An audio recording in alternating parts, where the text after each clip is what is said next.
Nous sommes toujours dans l'élaboration d'un graph-set, rendu à la deuxième étape. Donc, on se rappelle la mise en situation de la presse à imprimerie automatisée.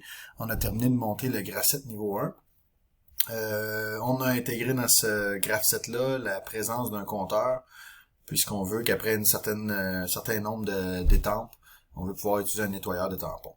Fait pour ça, on aurait pris une reprise d'état, une reprise d'étape, excusez-moi, qui nous permet de cycler jusqu'à ce que la condition du nombre d'étampes atteint, d'estampage atteint soit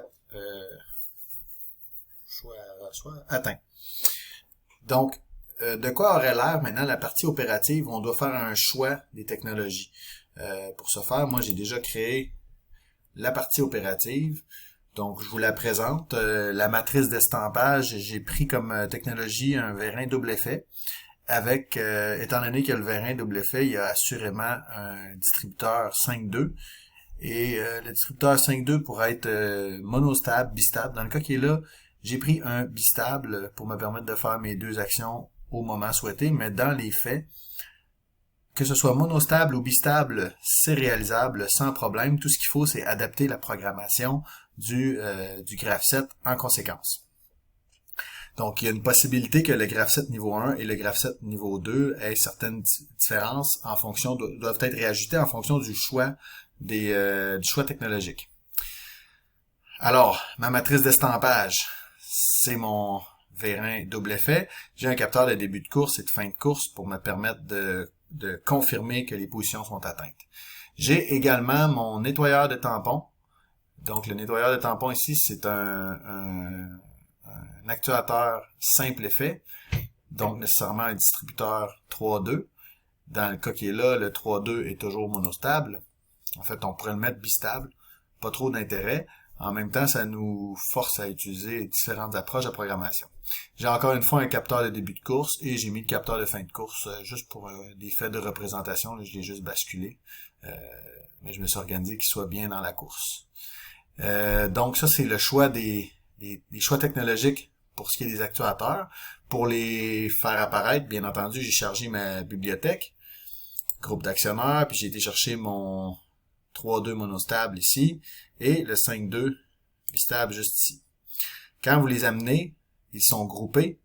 Si vous voulez modifier des éléments, je vous invite à les dégrouper. Ultimement, j'aime bien, moi, pour des soucis de représentation, que que tous mes éléments soient dégroupés. Comme ça, quand je fais appel à des variables, le texte devant la variable n'est pas trop long dans mon graph-set. Pour les besoins de la cause, on va dégrouper nous autres ici. On va s'assurer que tout est bien dégroupé. Chacun des composants est accessible.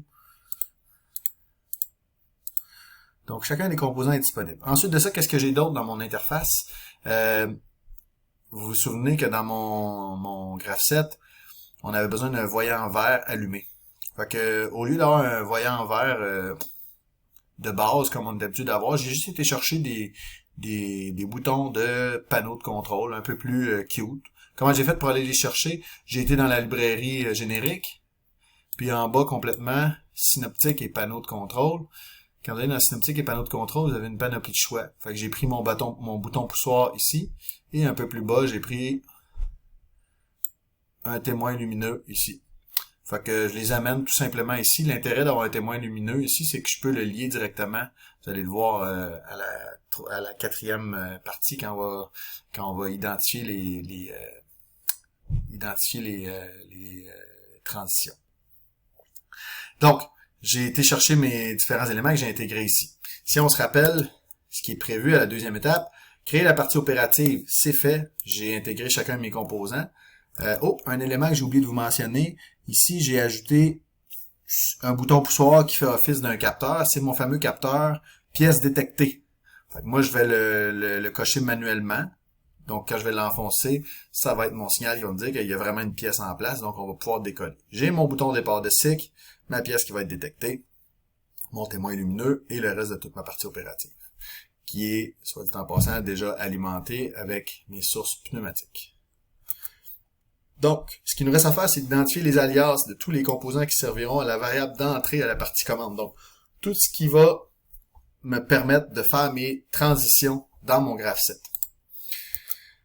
Ce qui me permet de faire une transition dans mon graph7, finalement, je dois m'attarder à toutes les barres qui sont dans mon graph7. Si je regarde la première, matrice d'estampage rentrée, ce que ça veut dire, ma matrice d'estampage rentrée, il faut que j'identifie mon capteur qui est ici. On va aller voir, il est déjà fait. Quand je double-clique dessus, je m'en vais chercher ma fenêtre de propriété. A0, je le vois qui est identifié ici. Si je veux être vraiment sûr, dans l'assignation de variables, normalement, vous avez des points d'interrogation ici. On s'assure d'avoir donné le bon nom. A0, tout simplement. Donc, j'ai identifié mon alias, c'est réglé. Suite de ça, la prochaine chose, pièce détectée. C'est mon bouton poussoir qui est juste ici. Alors, je le double-clique. Et actuellement, il n'y a pas de nom. On va la marquer capteur de pièces. En minuscule, c'est une entrée. Puis finalement, le DCY. Je rentre dans mon bouton poussoir DCY. Légèrement différent, c'est pas des... ce à quoi on attribue ici, c'est des liens internes. Donc, je m'en vais dans mon lien interne. Les fenêtres sont sensiblement les mêmes. Tout ce que je mets ici, c'est DCY. C'est un bouton poussoir. Donc, c'est une entrée. Mon bouton DCY vient d'apparaître ici. Je continue matrice d'estampage de sortie. Sortie, ça veut dire que ça, c'est mon A1. Il est déjà identifié. C'est bon. Temporisation d'une seconde, on va faire ça dans la programmation du graph7 niveau 2. Matrice d'estampage rentrée, c'est le A0. Il est déjà identifié.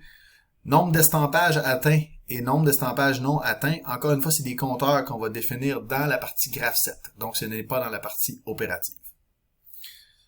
Et les deux dernières, nettoyeur de tampons en position basse et position haute, c'est finalement les positions C0 et C1 qui sont déjà définis parce que, par défaut, quand vous les amenez à partir de la librairie, on leur a déjà donné des noms d'alias.